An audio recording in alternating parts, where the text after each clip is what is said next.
안녕하세요. 새벽이에요. 오늘도 들러주셔서 감사합니다. 전라도 남원 땅. 지리산 자락이 서쪽으로 뻗다가 잦아드는 곳에 반개라 불리는 작은 고을이 있었다. 봄엔 복숭아꽃이 흐드러지고 여름엔 논바닥이 개구리 합창으로 들썩이는 곳. 고을 동쪽 끝, 동네 우물에서도 한참 걸어 올라가야 하는 비탈 위에 정두환이라는 선비가 살았다. 나이 32. 가진 거라고 책 몇 권과 바람이 숭숭 들어오는 초가집 2칸이 전부였다. 그래도 정두환을 아는 사람들은 이렇게 말하였다. 두한이는 가난하게 태어났어도 마음만큼은 양반 중에 양반이요. 칭찬인지 위로인지 헷갈리는 말이었지만 사실이었다. 문제는 이 선비가 제살림은 넉넉지 않으면서도 자꾸 남에게 내어준다는 것이었다.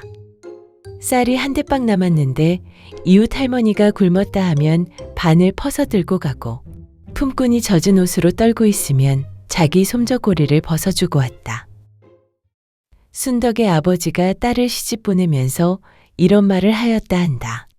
두한이가 비록 가진 것은 없어도 사람됨이 어디 내놔도 부끄럽지 않으니 네가 고생은 할지언정 속이 썩지는 않을 게다. 아내 순덕이 눈을 흘기며 말했다. 서방님, 우리 것도 없는데 뭘 그리 자꾸 준답니까? 아내가 이렇게 물으면 두한은 같은 대답을 하였다. 없는 사람이 없는 사람을 돕는 게 있는 사람이 돕는 것보다 더 값지지 않겠소? 값지면 뭔데요? 밥이 나와요? 장작이 나와요. 허허, 그건 또 아니지. 두한이 웃으면 아내도 더는 다그치지 못하였다. 화가 나서 잔소리를 하다가도 그 웃는 얼굴을 보면 화가 스르르 풀렸다. 이 사람이 정두환이었다. 그해 여름부터 이상한 일이 시작되었다. 아내 순덕이 몸이 좋지 않기 시작한 것이다. 처음에는 그냥 피곤한가 싶었다. 농사도 없는 살림이지만 물 길어오고 나물 캐고 새끼 꼬고 삭바느질하는 것으로 하루가 다 갔으니 피곤한 것은 당연하였다. 그러나 한 달이 지나고 2달이 지나도 몸이 나아지지 않았다. 오히려 더 야위어 갔다. 밥을 먹으면 체하고 조금만 움직여도 숨이 찼다. 밤마다 식은땀이 흘렀다. 두한의 근심은 날로 깊어졌다. 그는 산에 올라 나무를 베어 장에 내다 팔았다. 사흘을 꼬박 매달린 끝에 겨우 돈을 마련해 의원을 불러왔다. 의원이 혀를 찼다. 원기가 많이 상했소.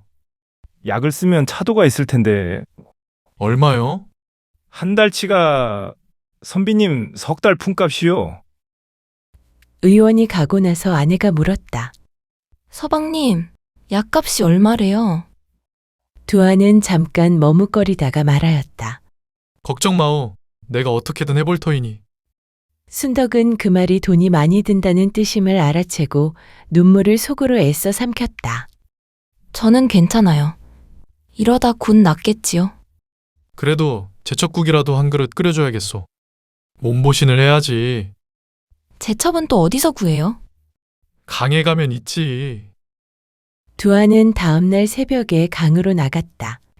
제첩을 잡아 국을 끓여 아내에게 먹였다. 순덕이 후루룩 마시다가 말하였다. 서방님, 이 제첩국 너무 맛있네요. 그렇소?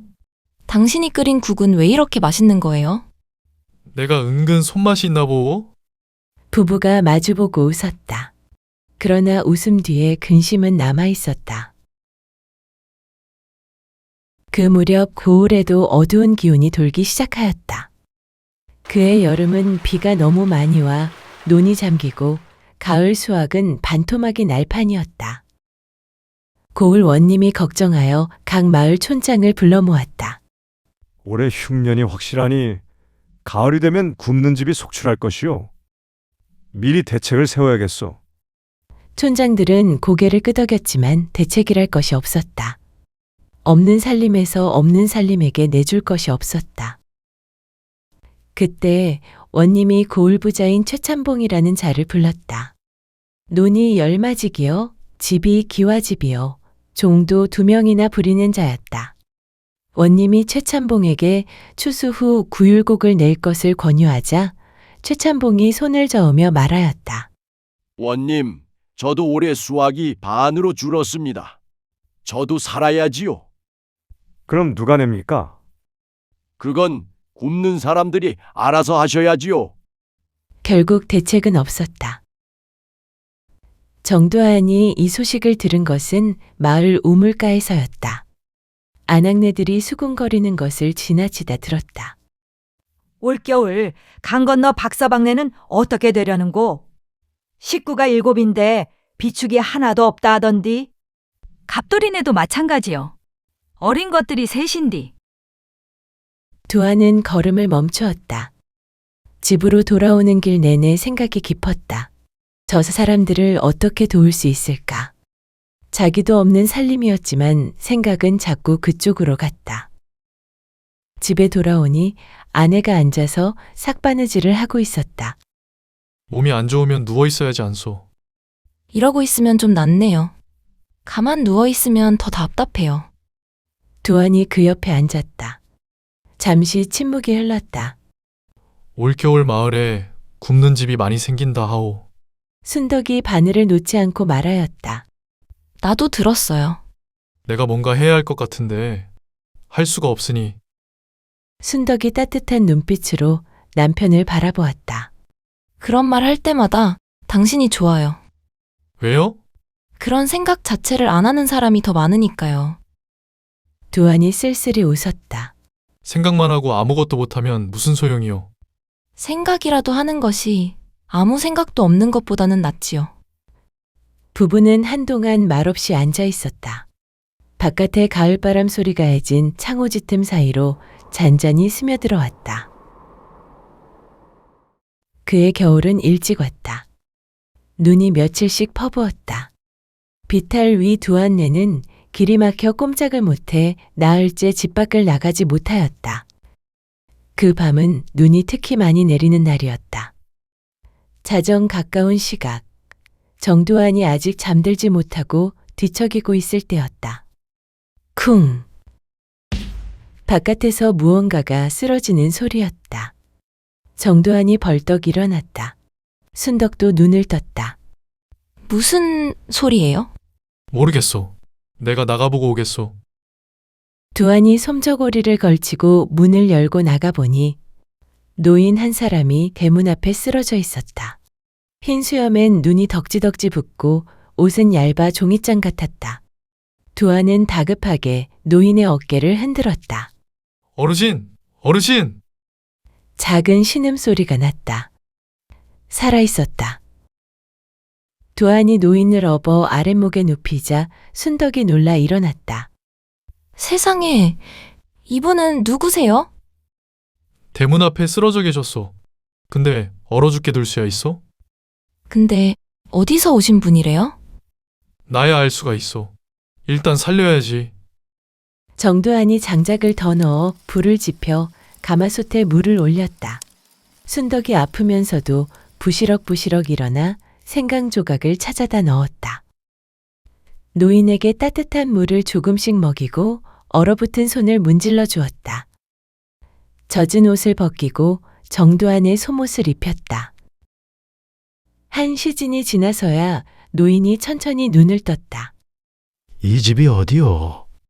제 집입니다. 어르신, 걱정 마시고 푹 쉬십시오. 노인이 고개를 돌려 두안을 보았다. 자네가 나를 살렸군. 대문 앞에 쓰러져 계셨어요. 잠시 후 노인이 방 안을 둘러보았다. 방이라 해봐야 두 사람이 누우면 발이 벽에 닿을 정도의 작은 방이었다. 가굴할 것도 없었다. 얇은 이불에 아랫목도 찬 기운이 남아있었다. 형편이 이런데 내게 옷을 덮어줬소. 두안이 아무렇지도 않게 말하였다. 어르신이 더 급하셨으니까요. 노인이 그 말을 듣고 한동안 정두환을 바라보았다. 이상한 눈빛이었다. 뭔가를 재고 있는 것 같기도 하고 이미 다 알고 있으면서 확인하는 것 같기도 한 묘한 눈빛이었다. 소원이 있어? 두안이 의아하게 여겼지만 솔직히 대답하였다. 소원이야 많지요. 과거도 묻고 싶고 먹고 사는 것도 좀 나아졌으면 하고. 좋소. 그럼 묻겠소. 소원 3가지만 말해보시오. 순덕이 어리둥절한 표정으로 두안을 바라보았다. 두안은 한참 고민하다 입을 열었다. 첫째, 아내가 아프지 않았으면 합니다. 근래에 몸이 좋지 않아서요. 형편이 어려워 약을 제대로 쓰지 못하고 있어. 노인이 고개를 끄덕였다. 둘째는 무엇이오? 마을에 흉년이 들어서 굶는 집이 여럿입니다. 올봄 농사가 잘 됐으면 합니다. 순덕이 방 한 구석에서 남편을 보았다. 소원 2가지가 모두 남을 위한 것이었다. 배불리 먹을 식량도 아니고 과거 급제도 번듯한 집 한 채 장만도 아니었다. 아내와 마을 사람들이었다. 노인이 마지막을 재촉했다. 셋째는? 두안이 이번에는 더 오래 생각하다 씩 웃으며 말하였다. 셋째는 글쎄요. 그냥 내일도 하루 잘 살게 해달라는 게 소원이라면 소원인데 그건 소원이 아니려나요? 그것도 소원이요. 제일 어려운 소원? 허허. 그럼 그걸로 하지요. 노인이 입을 열었다. 소원 셋을 자신을 위해 안 쓰는 사람이 드물어. 두안이 대수롭지 않게 말하였다. 제 것은 제가 어떻게든 해야지요. 허나 아내와 마을 사람들은 제 힘으로 안 되니까요. 어째서 자기 힘으로 안 된다고 생각하오? 아내의 병은 제가 아무리 애써도 제 뜻대로 되는 일이 아니죠. 약을 쓴다 하여도 사람 몸이 하루아침에 나을 수는 없지 않겠습니까? 마을 농사 또한 그러하옵니다. 사람이 씨를 뿌려도 하늘이 비를 내리지 않으면 어찌할 도리가 있겠습니까? 그러면 그대 자신의 일은? 제 일은 제가 하기 나름이지요. 더 열심히 공부하면 언젠가는 과거에 붙을 것이고 더 열심히 일하면 언젠가는 먹고 사는 것이 나아지지 않겠소. 그건 제가 할 수 있는 일이니까요. 노인이 한참 정두안을 보았다. 욕심이 없는 거요? 아니면 대단한 거요? 두안이 웃으며 말했다. 글쎄요. 저도 모르겠습니다. 노인이 자리에서 일어났다. 덕분에 목숨을 건졌소. 신세를 크게 졌소이다. 어르신, 하룻밤 묵고 가시지요. 날도 차고 아직 어둡습니다. 괜찮소. 자네 덕에 이제 덜 춥구려. 노인이 문을 열고 나가자 정두안이 따라 나왔다. 그새 노인은 사라지고 없었다. 대문 밖으로 이어지는 발자국도 없이 눈 위에 아무것도 찍혀 있지 않았다. 정두안은 고개를 들어 하늘을 보았다. 눈은 어느새 멎어 있었다. 두안이 방으로 들어가자 순덕이 기다리고 있었다. 어르신은요? 가셨소? 이 눈 속에요? 정두안이 이불을 덮고 눕자 순덕이 낮은 목소리로 물었다. 근데 그 어르신 이상하지 않아요? 갑자기 소원 3가지를 말해보라니. 이상하죠? 그런데도 왜 그렇게 아무렇지도 않아요? 무섭지도 않아요? 정두안이 피식 웃었다. 무섭다고 해서 달라질 일이 아니라면 괜히 겁을 키울 필요도 없지 않겠소. 알 수 없으면 일단 자고 내일을 보면 되지 않겠소? 순덕이 한숨 섞인 웃음을 냈다. 당신은 참 느긋해요. 그냥 서두른다고 답이 나오진 않으니까. 순덕은 그 말의 의미를 생각하다가 잠이 들었다. 사흘 뒤 아침. 두안이 새벽에 일어나 물을 길어오는데 방 안에서 소리가 났다. 여보, 순덕이 벌떡 자리에서 일어나 앉았다. 눈은 반짝이고 혈색이 돌아 있었다. 아니, 이게 어떻게 된 거요? 모르겠어요. 눈을 뜨니까 몸이 너무 가쁘네요. 정두안이 아내의 손을 잡으니 늘 차가웠던 손이 따뜻했다. 밥 먹고 싶어요. 진짜로. 그날 순덕은 밥 한 그릇을 싹 비웠다. 당신 장을 적게 넣어도 이렇게 맛있네요. 그 한마디에 정두안은 웃음이 나왔다. 아끼니까 더 맛있나 보고. 순덕이 밥을 먹으면서 말하였다. 왠지 그 노인 어른 덕인 것 같아요. 당신도 그렇게 생각하오? 나도 그 어르신 얼굴이 먼저 떠오르더이다. 순덕이 잠시 남편을 바라보았다. 당신, 첫째 소원이 내 병이었잖아요. 그랬지요. 자기 일은 하나도 안 빌고 내 것부터 빌었잖아요. 두안이 어깨를 으쓱했다. 그야, 당신이 누워있으면 집이 집 같지 않으니 그렇지. 두 번째 소원도 마을 사람들한테 썼고요. 셋째 소원이 고작 내일 하루도 잘 살게 해달라는 게 무슨 소원이에요? 소원이죠. 어르신도 그러지 않았어. 제일 어려운 소원이라고. 그날 순덕은 일어나 마당을 걸었다. 처음에는 다리가 후들거렸지만 조금씩 걸으니 마당 한 바퀴를 돌 수 있게 되었다. 그 무렵 마을에도 이상한 일이 있었다. 다른 고을에서 온 장사치가 우물가에서 떠드는 것을 몇 사람이 들었다. 이 고을이 이상하다는 소문이 돌던디. 동쪽 고을에서는 씨앗이 얼어 죽었다는디. 여기는 창고에 묵은 씨앗이 멀쩡히 살아있다 하더라. 그런 말 처음 듣네요. 아, 그리고 올봄씨를 뿌리면 잘 자란다고 어떤 이가 꿈을 꿨다는디. 이야기는 소문이 되고 소문은 마을 구석구석으로 퍼졌다. 사람들은 반신반의하면서도 마음 한켠이 가벼워지는 것을 느꼈다. 길고 추운 겨울이 지나고 봄이 왔다. 고을 사람들이 논과 밭에 씨앗을 뿌렸다. 그런데 이상한 일이 벌어졌다. 다른 고을엔 가뭄이 들어 모가 말라붙고 밭이 갈라졌지만 반개 고을에는 비가 왔다. 많지도 적지도 않았다. 정확히 필요한 때에 비가 내렸다. 고을 어르신 하나가 이렇게 말하였다. 내 70평생에 이런 봄은 처음이요. 비가 꼭 때를 아는 것 같구만. 사람들이 웃었다. 그렇게 여름이 지나고 가을이 왔다. 타작마당에서 도리깨 소리가 울리고 볕단이 쌓이고 또 쌓였다. 수확을 해보니 예년의 배가 넘었다. 흉년 다음 해에 기이하다 싶을 정도의 풍년이었다. 원님이 직접 나와서 마을을 돌았다. 이 고을에 대체 무슨 일이 있었어? 아무도 대답을 못하였다. 다들 알 수 없는 일이었다. 두아는 봄 내내 책을 놓지 않았다. 순덕이 완전히 건강을 되찾아 집안일을 맡자 두안에게는 오래간만에 온전한 공부 시간이 생겼다. 아내가 부엌에서 움직이는 소리를 들으며 그는 글을 읽었고 해가 지도록 붓을 들었다. 가을이 되자 전라도 초시가 전주에서 열렸다. 두아는 새벽 안개를 헤치고 전주로 향했다. 사흘 동안 이어진 시험에서 그는 밤을 새워 답안을 썼다. 오래 품어온 글들이 막힘없이 흘러나왔다. 시험을 마치고 돌아오는 길. 두아는 하늘을 올려다보았다. 별이 총총 떠 있었다. 문득 눈 오는 밤의 노인이 떠올랐다.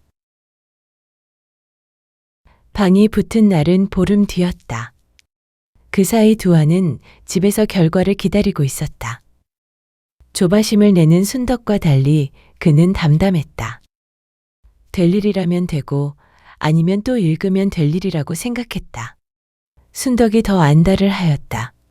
언제 방부터요? 글쎄요. 순덕이 답답해하였다. 아니, 당신은 어쩜 그렇게 태연해요?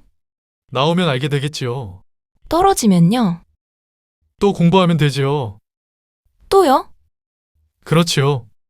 순덕이 탄식하였다. 그런데 정작 방이 붙었다는 소식이 들려온 것은 뜻밖의 방식이었다. 마을 아이 하나가 숨을 헐떡이며 달려오더니 정두환의 집 앞에서 소리쳤다. 정선비님, 정선비님.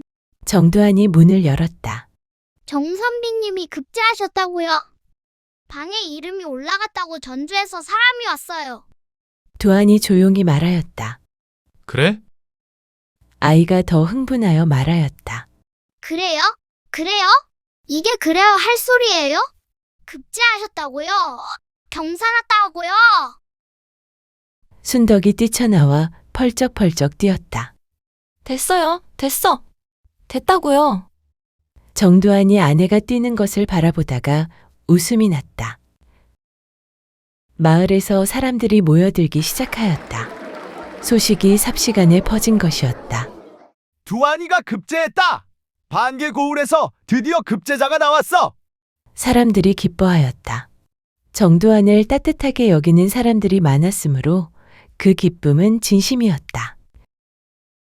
순덕이 웃으면서 남편 곁으로 왔다. 여보, 셋째 소원이 이루어진 거 맞죠? 아직은 모르지요. 뭘 또 모르긴요. 내일도 하루 잘 살게 해달랬잖소. 내일이 와봐야 알지. 순덕이 두한의 팔을 꼬집었다. 아야, 아픈 거 느껴지죠? 그럼 살아있는 거예요. 살아있으면 하루 잘 살고 있는 거라고요. 두한이 잠깐 멈추더니 천천히 고개를 끄덕였다. 맞는 말이오.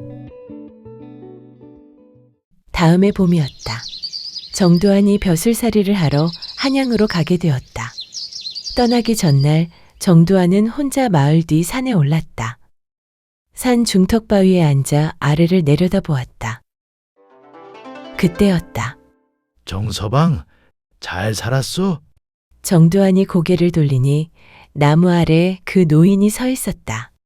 어르신, 오, 나를 기억하는구려. 어찌 있겠습니까?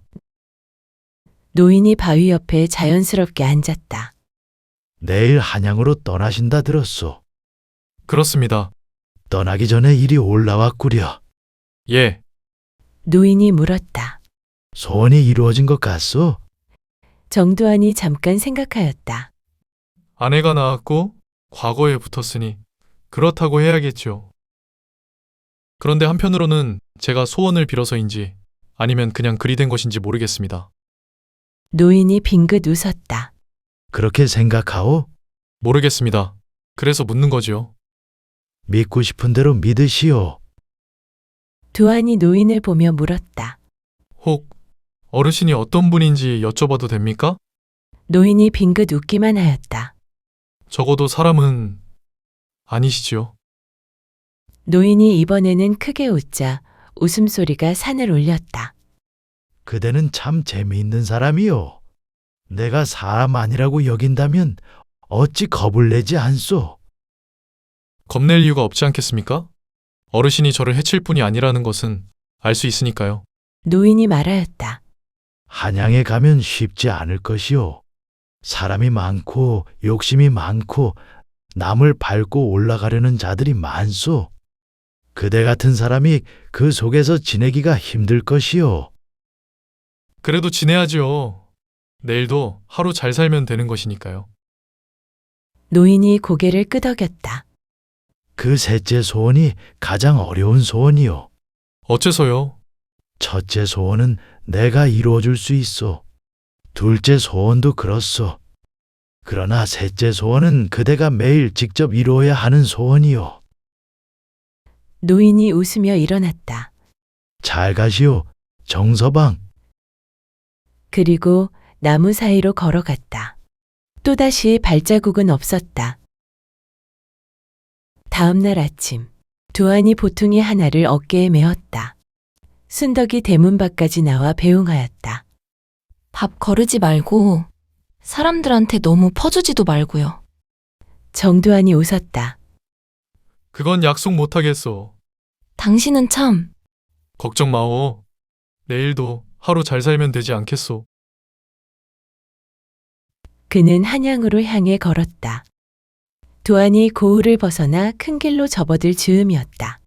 길 옆 나무 아래 웅크리고 울고 있는 아이를 만났다. 정두환이 멈추었다. 왜 우느냐? 아이가 고개를 들었다. 10살 안팎의 사내 아이였다. 어머니가 아파요. 어디 사느냐? 저기, 저 마을이요? 정두환이 돌아보았다. 큰 길에서 꽤 들어가야 하는 마을이었다. 어머니가 어떻게 아프신데? 먹을 것이 없어서요. 며칠째 아무것도 못 드셨어요. 두한은 메고 있던 보퉁이를 내려놓았다.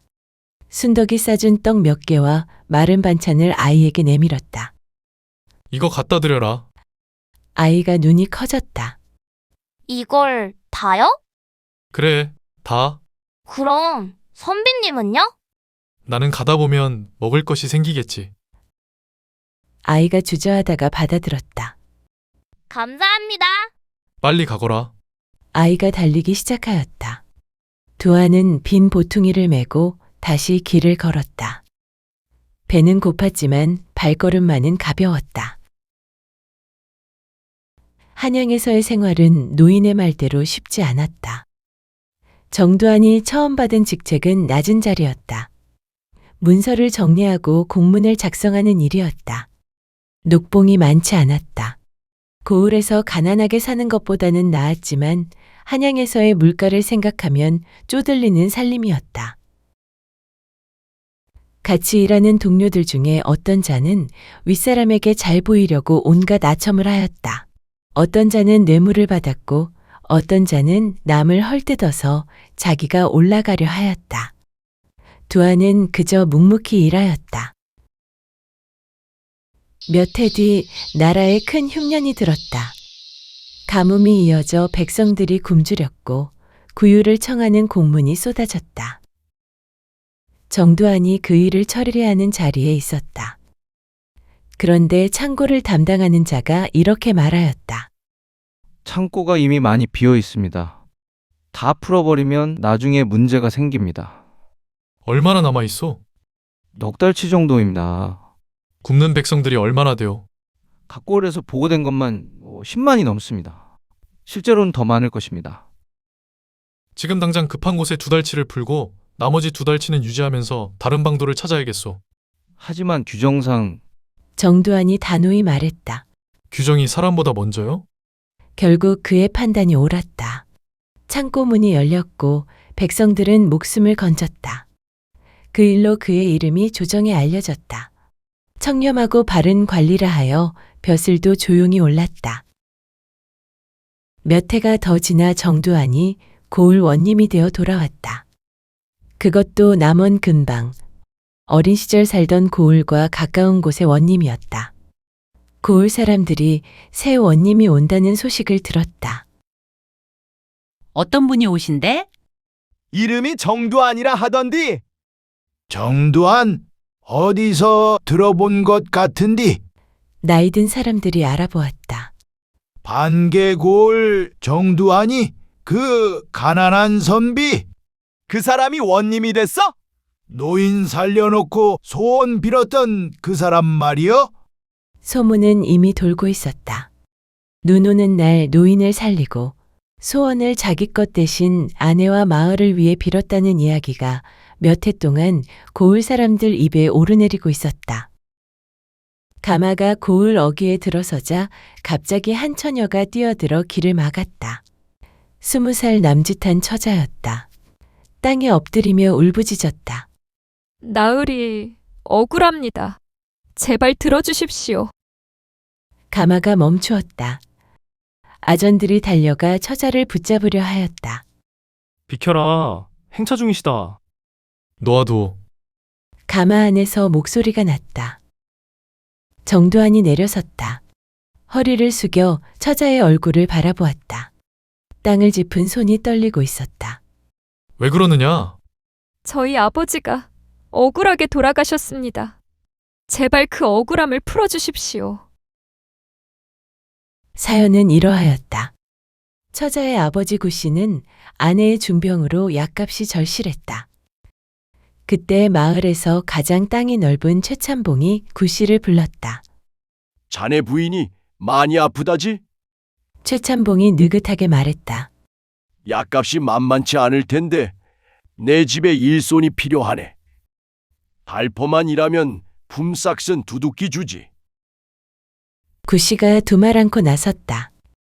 해 뜨기 전 나가 지붕을 올리고 돌을 나르고 논두렁을 고쳤다. 그렇게 달포를 꼬박 일하였다. 품삯을 받으러 간 날이었다.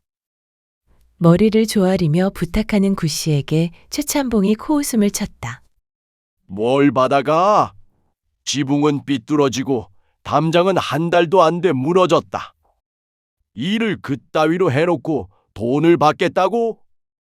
나으리, 그 삐뚤어진 지붕도 무너진 담장도 제가 다시 고쳐 올린 것이옵니다.